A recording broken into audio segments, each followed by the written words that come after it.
Madam की आवाज बंद कर दो, बहन जी बंद कर दो, बस खड़े हो जाओ। ਵਾਹਿਗੁਰੂ ਜੀ ਕਾ ਖਾਲਸਾ ਵਾਹਿਗੁਰੂ ਜੀ ਕੀ ਫਤਿਹ। ਅਸੀਂ ਅੱਜ ਤੁਹਾਨੂੰ ਪਹਿਲਾਂ ਵੱਡੀ ਖੁਸ਼ਖਬਰੀ ਦਾਂਗੇ ਜਿਨ੍ਹਾਂ ਨਾਲ ਅਸੀਂ ਗੱਲਬਾਤ ਕਰ ਰਹੇ ਹਾਂ। ਅੱਜ ਇਹਨਾਂ ਦਾ ਜਨਮ ਦਿਨ ਵੀ ਹੈ ਅਤੇ ਅਸੀਂ ਇਹਨਾਂ ਨਾਲ ਜਨਮ ਦਿਨ ਦੀਆਂ ਖੁਸ਼ੀਆਂ ਸਾਂਝੀਆਂ ਕਰਦੇ ਹਾਂ। ਪਰਮਾਤਮਾ ਮੁਰੇ ਅਰਦਾਸ ਵੀ ਕਰਦੇ ਹਾਂ ਕਿ ਲੰਬੀ ਤੋਂ ਲੰਬੀ ਏਜ ਜੀਏ ਔਰ ਸਮਾਜ ਲਈ ਔਰ ਦੇਸ਼ ਲਈ ਕੰਮ ਕਰਦੇ ਰਹਿਣ। ਹੁਣ ਅਸੀਂ ਤੁਹਾਡੇ ਨਾਲ ਜ਼ਿਕਰ ਕਰਨ ਲੱਗੇ, ਇਹ ਸਾਡੇ ਪੰਡਤ ਅਸ਼ੋਕ ਪ੍ਰਿੰਸ ਜੀ ਨੇ ਔਰ ਕਾਂਗਰਸ ਆਈ ਨੂੰ ਔਰ ਸਾਰੇ ਕਈ ਸਮਾਜਿਕ ਜਥੇਬੰਦੀਆਂ ਦਾ ਬਹੁਤ ਸਨਮਾਨ ਕਰਦੇ ਨੇ, ਕਦੀ ਕਿਸੇ ਤੋਂ ਬਾਹਰ ਨਹੀਂ ਗਏ ਔਰ ਸਮਾਜਿਕ ਸੇਵਾ ਦੇ ਵਿੱਚ ਵੱਧ ਚੜ੍ਹ ਕੇ ਹਿੱਸਾ ਪਾਉਂਦੇ ਆ। ਜਦੋਂ ਕਿਤੇ ਗੱਲ ਆਉਂਦੀ ਹੈ ਅਤੇ ਕਾਂਗਰਸ ਲਈ ਮੋਢੇ ਨਾਲ ਮੋਢਾ ਲਾ ਕੇ ਖੜ੍ਹੇ ਹੋ ਜਾਂਦੇ ਆ। ਕਾਂਗਰਸ ਦਾ 60 ਸਾਲ ਦਾ ਇਤਿਹਾਸ, ਉਹਦੇ 'ਤੇ ਇਹਨਾਂ ਨੂੰ ਗਰਵ ਵੀ ਹੈ ਕਿ 60 ਸਾਲ ਅਸੀਂ ਦੇਸ਼ ਦੀ ਸੇਵਾ ਕੀਤੀ ਹੈ, ਰਾਜਨੀਤਿਕ ਘੱਟ ਸੇਵਾ ਜ਼ਿਆਦਾ ਕੀਤੀ। ਜਿਸ ਗੱਲ ਲਈ ਮੈਂ ਇਹਨਾਂ ਦੇ ਕੋਲ ਆਇਆ, ਬੜੀ ਇਹ ਗੱਲ ਹੈ ਕਿ ਅਸੀਂ ਕੱਲ੍ਹ ਤੋਂ ਪਾਰਲੀਮੈਂਟ 'ਤੇ ਨਜ਼ਰ ਰੱਖੀ ਹੋਈ ਹੈ। ਪਾਰਲੀਮੈਂਟ 'ਤੇ ਜਿਹੜੀ ਨਜ਼ਰ ਰੱਖੀ ਹੋਈ ਉੱਥੋਂ ਪਤਾ ਲੱਗਦਾ ਹੈ ਕਿ ਉੱਥੇ ਧੱਕਾ ਮੁੱਕੀ ਦੋਨਾਂ ਰਾਜਨੀਤਿਕ ਪਾਰਟੀਆਂ ਦੇ ਆਪਸ ਵਿੱਚ ਹੋਈ। ਉਹ ਇੱਕ ਮੰਦਭਾਗੀ ਗੱਲ ਹੈ ਕਿ ਪਾਰਲੀਮੈਂਟ ਇੱਕ ਐਸੀ ਜਗ੍ਹਾ ਹੈ ਜਿੱਥੇ ਤੁਸੀਂ ਦੇਸ਼ ਦੀ ਸਮਾਜ ਦੀ ਗੱਲ ਕਰ ਸਕਦੇ ਹੋ, ਲੇਕਿਨ ਧੱਕਾ ਮੁੱਕੀ ਨਹੀਂ।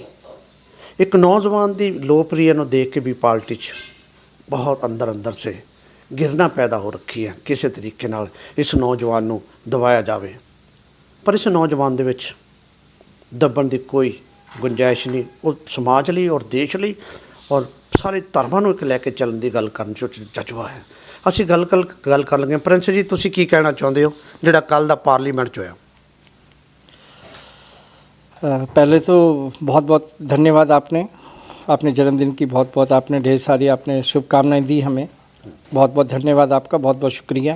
हम कहते हैं कि भगवान बहुत सद्बुद्धि दे आपको और बहुत बड़ा आने वाले समय में आपका बहुत बड़ा एक स्टूडियो हो जिसमें कि लोग आए लाइन लगा के आपको इंटरव्यू दें, क्योंकि आपका जो नेचर है, आपका जो काम करने का तरीका है, आप सच्चाई पे आप जा रहे हैं। आपके अंदर कोई वो छल कपट या फ्रॉड या किसी के राजनीति या किसी के साथ कोई आपने कोई मतलब लेना देना नहीं। आपको सिर्फ आपको सच्चाई शो करनी है। आपने सच्चाई दिखाते हैं आप, और हमेशा सच लोगों के साथ, जो अच्छे लोग हैं उन्हीं के साथ आप इंटरव्यू करते हैं। मुझे बहुत अच्छा लगता है। बहुत बहुत बधाई आपको।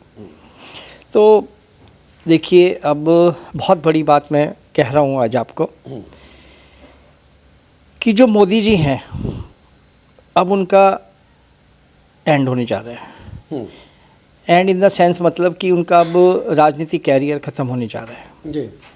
क्योंकि जिस हिसाब से वो चल रहे हैं, वो अब उनको सिर्फ एक ही बात का डर है कि अगर वो सत्ता से गए तो वो सीधा अंदर होंगे जी। क्योंकि उन्होंने जितने अपने कार्यकाल में अपने में जितनी भी उन्होंने फ्रॉड, धांधलेबाजी, जितना भी उन्होंने सब कुछ किया है, अब उसका लेखा जोखा तो देना ही है। हर इंसान, देखिए, चाहे मैं हूँ, चाहे आप है, चाहे कोई और थर्ड पर्सन है, ऊपर वाले को जवाब देना होता है जी। समय आता है, समय जब आएगा तो ऊपर वाला सब जवाब ले लेगा जी। आज उनके हाथ में राजनीति है, आज उनके हाथ में राजपाट है, सब कुछ है। आज वो कुछ भी कर सकते हैं। आज किसी को अंदर कर सकते हैं, किसी को बाहर कर सकते हैं, किसी के अगेंस्ट जा सकते हैं, किसी को कुछ भी कर सकते हैं, क्योंकि आज उनके अंदर एक पावर है। लेकिन अगर ये ऊपर वाला कल को अगर इससे पावर छीन ली तो क्या हाल होगा, सोच के देखिए कभी जी। मोदी जी को रात को सोचना चाहिए कभी, एक ठंडे दिमाग से, जब सोने के टाइम जब बिस्तर पे जाएं, तब इनको सोचना चाहिए कि मेरा एंड क्या होगा जी। कि मेरा अंत क्या है जी। क्योंकि हर चीज़ का अंत होता है। कोई चीज़ पैदा हुई है तो उसका अंत भी होगा जी। उनके लिए एक एग्जाम्पल थोड़ा सा मैं देना चाहूँगा रावण का जी। रावण अपने आप को बहुत बड़ा 30 मार का समझता था, अपने आप को बहुत था, उसको आशीर्वाद भी ऐसा मिला हुआ था कि वो नहीं मर सकता जी। उसके पास तो सोने की लंका थी, सब कुछ था उसके पास तो पूरी दुनिया मुट्ठी में थी उसके में। तो मोदी जी को सोचना चाहिए कि कम से कम यार, मेरे पास वो चीज़ नहीं है, ना सोने की लंका है, ना मेरे साथ कुछ ऐसा कुछ वो है। और ये राजपाट है, ये तो आज कभी कोई पार्टी है, कभी कोई पार्टी है, इसमें तो आना ही है बारी बारी से। कभी कोई पार्टी आएगी, कभी कोई आएगी। लेकिन जो पार्टी कांग्रेस, उन्होंने जो 60 साल राज संभाला है, जब हिंदुस्तान आज़ाद हुआ तो क्या था हिंदुस्तान में? कुछ भी तो नहीं था जी। कांग्रेस ने ही सुई से लेके जहाज़ तक सब कुछ उन्होंने बनाया जी। और उन्होंने बलिदान भी दिया। जी उन्होंने 2-2, 3-3 बलिदान दिए। संजय गांधी का हुआ, इंदिरा गांधी का हुआ, राजीव गांधी का हुआ, तो बलिदानी तो थे ही। जी बलिदान। कोई ऐसा नहीं था कि भाई उन्होंने किस तरीके से कुछ उस तरीके से किया है, कोई इनकी कोई वैसे मौत हुई है, बलिदान ही दिया है इन्होंने। और बलिदान देने के बाद भी अगर कोई इंसान नहीं समझ पा रहा है तो इसका मतलब उनके अंदर कुछ कमियां हैं, खुद के अंदर कमियां हैं। जो इंसान एक तरफ उंगली करता है, जो राहुल की तरफ उंगली हो रही है बार बार में, जो राहुल जी की तरफ हो रही है, तो अपनी तरफ भी तो 3 है। तो मोदी जी अपना तो देखते ही नहीं है। कल इन्होंने किया ही नहीं, उन्होंने अपना देखता ही नहीं कि मैं अभी गलत कर रहा हूँ। कल ये जो इन्होंने किया संसद में, ये उनके खिलाफ वो जा रहे हैं, उनको सिर्फ डर इसी बात का ही है कि मेरे को अंदर जाना है। अब जैसी राजपाट मेरा गया, जैसी मुझे पब्लिक ने नीचे गिराया, अब पब्लिक गिराएगी। अब कोई राजनीतिक पार्टी या कोई कुछ नहीं कर सकती जब तक पब्लिक सड़क पे नहीं आएगी, जब तक पब्लिक अपने हथियार नहीं उठाएगी, आके झंडे नहीं उठाएगी, तब तक ये काम होने वाला नहीं है। क्योंकि इन्होंने सबके साथ विरोध करना है, इन्होंने उसको गलत उसमें ईडी में उसमें फंसा देना है, कहीं गलत उसमें फंसा दें, गलत इल्ज़ाम में, क्योंकि गोदी मीडिया उनके साथ है। मेन प्रॉब्लम क्या है? गोदी मीडिया। अगर वो जनरली अगर सबके साथ एक जैसा अगर व्यवहार करे मीडिया, तो शायद मेरे ख्याल से ऐसी नौबत ना आए, ऐसी नौबत ना आए कि ये पक्षपात करे। लेकिन ये सिर्फ इसी वजह से ही है, गोदी मीडिया की। आप जैसे महात्मा हैं, आप जैसे संत लगा लीजिएगा, आप लोग जैसे जिस तरीके से आप लोग एक अच्छी मीडिया जो आप दे रहे हैं, तो वो एक सच्चाई के साथ चल रहे हैं आप लोग। एक सवाल करना चाहता सी मैं ਤੁਹਾਡੇ ਨਾਲ ਆਪਣੇ ਪ੍ਰਿੰਸ ਜੀ, ਵੀ क्या नौजवान वर्ग जब देश की सेवा ਲਈ ਅੱਗੇ ਆਉਂਦੇ ਆ, ਸਾਨੂੰ ਉਹਨਾਂ ਦਾ ਸਾਥ ਦੇਣਾ चाहिए, ਉਹਨਾਂ ਦੀ ਗੱਲ सुननी चाहिए, देश के विकास की गल करते हैं। राहुल गांधी जी ने 3 चीज़ें बहुत अच्छी की। पहला, उन्होंने पूरे देश में जोड़ा, कितनी यात्रा पैदल की, वो एक भी शब्द इन्हों के खिलाफ नहीं बोलता था, पार्टी के खिलाफ अपोजिशन प्लाट कभी नहीं सी बोलता। उसका मतलब ऐसा भी सब धर्म एक है, सारे इंसान एक है, सब बिजनेसमैन एक है, सारे मजदूर एक, असी इन्हों की बात सुननी है, असी उन्हों की गल करनी। क्या लगता जो कोई नौजवान इन्ना उभर के अगे आता, सानू उन्होंने साथ देना चाहिए, ਜਾਂ ਉਹਨੂੰ ऐदा के तरीक़े नाल फसाना चाहिए कि अज की राज सभा की वो खत्म कर देंगे, असी वो कर देंगे, जद कि ਉਹਦੇ ਵਿੱਚ ਉਹਦਾ कोई हथ नहीं है। जो वीडियो दर्शाती ये है कि धक्का मुक्की होया, प्रियंका जी नूं भी धक्का वज्जिया, उन्होंने भी वज्जिया, लेकिन उन्होंने बड़े खुले दिल नाल कहा भी धक्का मुक्की हुंदा रहिंदा, वो तो सबके साथ ही है। वो कोई बड़ी गल नहीं है। जब और कोई बड़ी गल नहीं तो वो क्यों कह रहे हैं कि साढ़े इन्हां दे उत्ते FIR दर्ज होनी चाहिए? देखिए, ये तो धक्का मुक्की तो आम बात है। आम बात। आज की डेट में बस में आप जा रहे हैं, मेट्रो में जा रहे हैं, वहाँ भी धक्का मुक्की होती है। This is a general thing, ये बहुत जनरल बात है, इसमें कोई बड़ी बात नहीं है। लेकिन जब उसके खिलाफ ये जा रहे हैं कि इसने धक्का मारा ज़बरदस्ती, इसने हमारे साथ ये किया, वो किया, मारा, ये करा, वो, ये नॉनसेंस वाली बात है। सिर्फ आप अपनी कमियां छुपाने के लिए आप दूसरे पे इल्ज़ाम रख रहे हैं जी। अपनी कमी नहीं दिखा रहे आप अपनी कमी छुपाने के लिए दूसरे पे इल्ज़ाम रख रहे हैं, तो ये गलत, सरासर गलत है। आज की डेट में मैं कहता हूँ कि नौजवान को आगे आना ही चाहिए, क्योंकि नौजवान के अंदर एक पावर होती है, एक समझदार होती है, समझ होती है, एक वो लोग पढ़े लिखे लोग बहुत ज़्यादा हैं, तो वो उनको राजनीति उनको आती है, उनको करनी कि किस तरीके से क्या सच है और क्या गलत है, वो कर सकते हैं वो, क्योंकि उनको पता है कि पब्लिक को क्या चाहिए। जब उन्होंने यात्रा की उन्होंने, तो उसने पूरा हिंदुस्तान जोड़ा जी। उनके साथ हमने तो आज तक देखा नहीं, सुना नहीं कि राहुल के साथ किसी ने धक्का मुक्की मारी या किसी ने उसको नॉनसेंस बोला या गाली दिया, कुछ दिया, कुछ भी नहीं किया, और सब उनके साथ हुए सब जी। क्योंकि ये होती है असली यात्रा, इसको कहते हैं कि इंसान वाकई पूरी हिंदुस्तान उनको पसंद कर रहे हैं जी। तो उनको पसंद कर रहा है तो इसका मतलब उनको आना चाहिए ना आगे जी जी, उनको आना भी चाहिए। अनपढ़ गवार क्या कर सकता है इंसान? अनपढ़ मैं कहता हूँ कि ठीक है अनपढ़ है लेकिन दिमाग होता है, लेकिन ये नहीं कि आप पूरी दुनिया को आप बेवकूफ़ समझो। आप प्रेम जी, मेरा दूसरा सवाल ये थे कि डॉक्टर अम्बेडकर साहब हैं, उन्होंने संविधान लिखा है, वो छोटी जाति की जैसे बड़ी जाति थी, असं उसमें बात ही नहीं करते। एक इंसान ने संविधान लिखा है, उसको आज तो नहीं कितने सालों तक उसी फॉलो करते आ रहे हैं। क्या संविधान बदलिया जा सकता है? ये तो मतलब महामूर्खता वाली बात है। संविधान बदलना किसने कहा है? ये संविधान में कोई कमी है नहीं हमारे में। हमारे संविधान में अगर कुछ कमी होती तो शायद वो हमारे जो पूर्वज थे वो क्यों लिखते? वो पूर्वजों ने कुछ सोच समझ के लिखा होगा ना। आज भी आप घर में अगर आप किसी घर में देख रहे हैं आप, तो जो बुजुर्ग आदमी है, माता है, दादी है, नाना है, पापा है, तो वो समझदारी है उनमें, आज भी बच्चे क्यों उनको फॉलो करते हैं, वो यही कारण कि उनके समझदारी है, उन्होंने ज़्यादा ज़िंदगी जी है, उनको सारा कुछ पता है। तो उन्होंने जो अंबेडकर जी ने जो संविधान लिखा है, तो कोई ऐसे तो लिखा नहीं, एक अकेले ने लिखा नहीं, अकेले ने पास किया नहीं, पूरी दुनिया ने उसको एक्सेप्ट किया था। मेरा एक सवाल ਸੀ ਕਿ ਪ੍ਰਿੰਸ ਜੀ क्या पार्लीमेंट इसलिए बनाया जाता है कि ਅਸੀਂ संविधान के उत्ते डॉक्टर साहब लिए माड़ा बोलें, तो ये संविधान इसलिए बना? ये एक्चुअली क्या है, मैं आपको बताता हूँ आपको आज।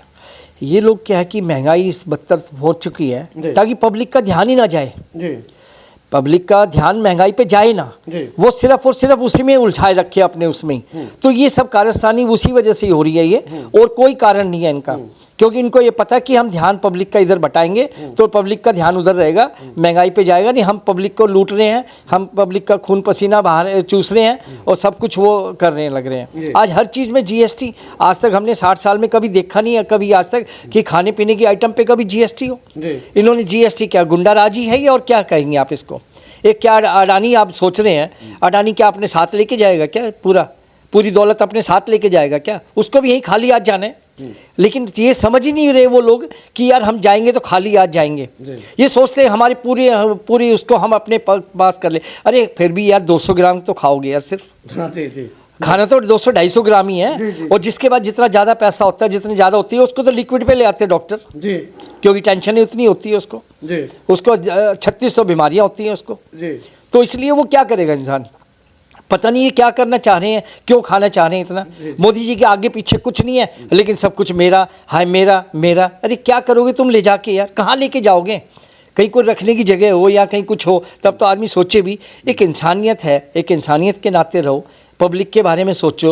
हमारा देश ज़्यादातर जो है 70-80% जो हमारी गरीबी है, हिंदुस्तान के अंदर गरीबी है, तो उसको क्यों नहीं उसको फॉलो करते, उसको क्यों नहीं आप उसको ध्यान देते उसकी तरफ, आप उसको खून चूसने लग रहे हैं। ऐसे कभी भी देश कभी भी कामयाब नहीं हो पाएगा। मैं प्रिंस जी ਤੁਹਾਡੇ ਕੋਲ क्वेश्चन करना चाहता ਸੀ कि भी ਜਦੋਂ GST स्टार्ट हुई, इन्होंने धार्मिक स्थानों पर भी GST लगाती। हाँ, ਅਸੀਂ इस सरकार को समझे तो क्या समझे, कुछ समझ बात में आ नहीं रही हमारे पास। तो सीधी सी बात है, धार्मिक स्थान है, वो मजदूरों के लिए, गरीबों के लिए और छोटे लोग साढ़े जैसे लोगों के लिए बने स्थान होते हैं। उत्थे कोई गरीब भी जाके लंगर छकदा, सिख धर्म की गल करदा, उत्थे कोई अमीर भी सकता, एक पंगत च बैठ के गल करते हैं। पर इन्होंने उत्थे भी, इस सरकार ने उत्थे भी जाके उन्हें GST लगाती। ਜਦੋਂ ਉੱਥੇ ਦੇ ਲੋਕਾਂ ਨੂੰ ਪਤਾ ਲੱਗਾ, ਉਹਨਾਂ ਨੇ ਥੋੜਾ ਵਿਰੋਧ ਕੀਤਾ, तो फिर थोड़ी उन्होंने काम की। इस सरकार के ਇਹੋ ਜਿਹੇ भी काम है।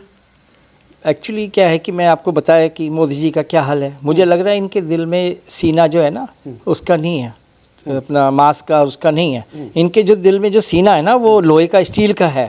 इनको कुछ नहीं फ़र्क पड़ता इनको कि गरीबों पे यार। वो जब एक सरदार जो लोग कौम, मैं उनको सल्यूट करता हूँ उनको कि कितना बड़ा लंगर लगाते हैं, कितनी सेवा उन्होंने कोरोना काल में की है, कितना सब कुछ कर रहे हैं, आज भी कर रहे हैं। उनको GST का क्या मतलब?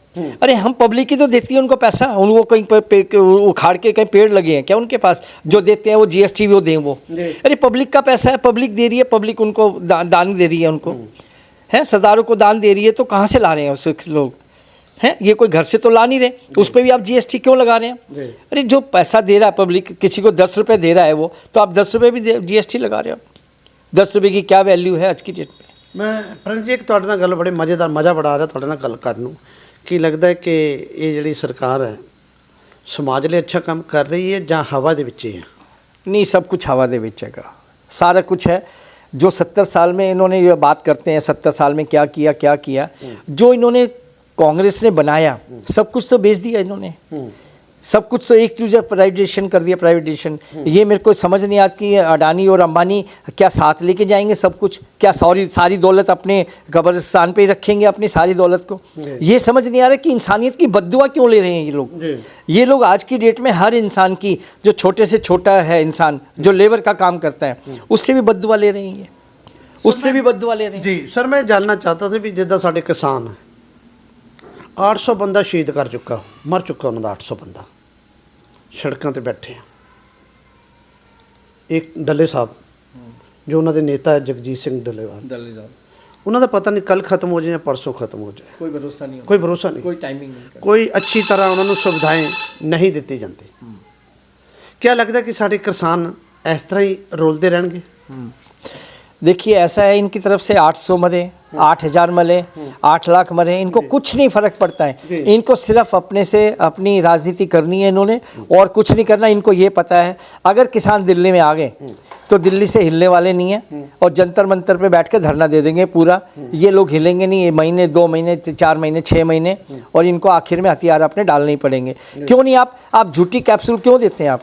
आप झूठी जो बातें करते हैं, यही समझ नहीं आया आज तक। आपने पहले लास्ट टाइम, पिछले साल आपने गोली दे दी कि हम उस पर MSP पे वो करेंगे, विचार करेंगे, हाँ जी ठीक है, और आप अब मना कर दिया आपने। मतलब क्यों आप ऐसा करना चाह रहे हैं? मतलब क्या चाहते हैं? मतलब अगर आप ये सोचोगे अगर आप इस दुनिया से जाओ तो क्या पब्लिक आपको पत्थर मारे? क्या ये चाहते हो क्या कि पब्लिक आपको कोई उठाने वाला कोई ना हो आपकी उसको?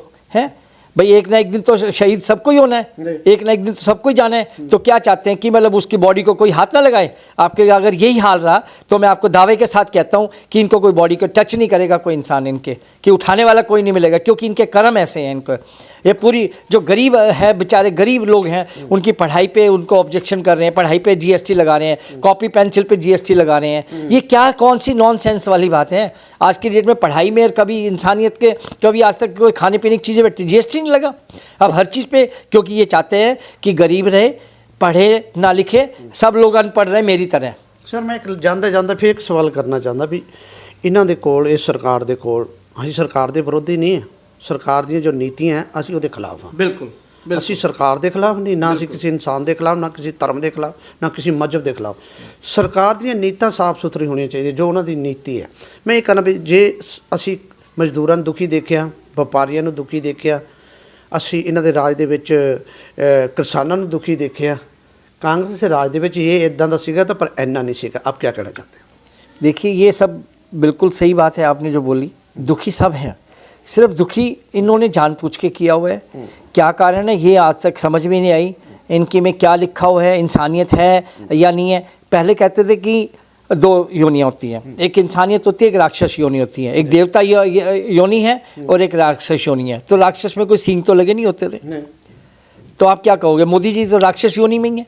और बीजेपी की रही आप पार्टी की बात, पार्टी में तो सिर्फ 2 ही लोग चला रहे हैं पार्टी को। तीसरा आदमी अगर उसकी बात ही नहीं मानते, उसकी तीसरे आदमी की भी, जो सच्चा ईमानदार है, जो मैं कहता हूँ कि बीजेपी है ही नहीं कुछ भी, बीजेपी सिर्फ 2 लोगों की बीजेपी है, यही राज चला रही है, पैसे इकट्ठा कर रही है, RSS को भी दे रही है, और वो भी है तो बस वो उसके साथ है इसलिए। लेकिन इनको ये नहीं पता इनका एंड क्या होने वाला है। इनको आज तक ये अब ये नहीं सोच रहे ये लोग। इनको एक मैं कहता हूँ भगवान इनको सद्बुद्धि दे कि अपना सोचे, अति आने वाला फ्यूचर इनका क्या है उसके बारे में सोचना चाहिए, अच्छे कर्म करना चाहिए इनको, और जो भी इनसे गलतियाँ हुई हैं उनको एक्सेप्ट करना चाहिए, और गरीबों के साथ आना चाहिए इनको, गरीबों की सेवाई करनी चाहिए इनको। दुनिया ये सरदारे कर रहे हैं और कर रहे हैं, हर आदमी कोई भी एक हम जैसे इंसान भी हैं, हम भी सेवा कर रहे हैं, हम भी देख रहे हैं भाई किसी के पास कंबल नहीं है उसको जाके दे रहे हैं, हम देख रहे हैं भाई किसी के पास खाने को नहीं है उसको खाना खिला रहे हैं, हम देख रहे हैं इसको भाई गरीबों की वो मदद। तो ये क्यों नहीं कर रहे हैं जबकि इतनी बड़ी गरीब जनसंख्या है हमारे हिंदुस्तान की? तो ये मोदी सरकार जो है क्यों नहीं कर पा रही इस चीज़ को? क्योंकि पता नहीं क्या लेके जाना चाहते हैं, बद्दुआ ही ले रहे हैं सिर्फ, और कुछ नहीं है। तो बद्दुआ का बहुत बड़ा असर होता है। आप कहीं भी आप जाएंगे, दुआ और दुआ बद्दुआ दोनों चीज़ लगती हैं। आप कोई हॉस्पिटल में कोई एडमिट है, उसका लास्ट टाइम में बिल्कुल अंत आ रहा है, उसका सारे इलाज कर लिए नहीं हो रहा, तो क्या बोलते हैं वो डॉक्टर भी? डॉक्टर बोलते हैं जी इसको घर जाओ, उसको दुआओं की ज़रूरत है, इसको अब सब दुआ दें इसको। प्रिंस जी साढ़े जहेदार टीवी ਨਾਲ ਗੱਲਬਾਤ ਕਰਨ ਦਾ ਤੁਹਾਡਾ ਦਿਲ ਤੇ ਸ਼ੁਕਰੀਆ। बहुत बहुत थैंक यू, धन्यवाद, बहुत बहुत आपने समय दिया, आपने बहुत बहुत शुक्रिया आपका, बहुत बहुत आभार।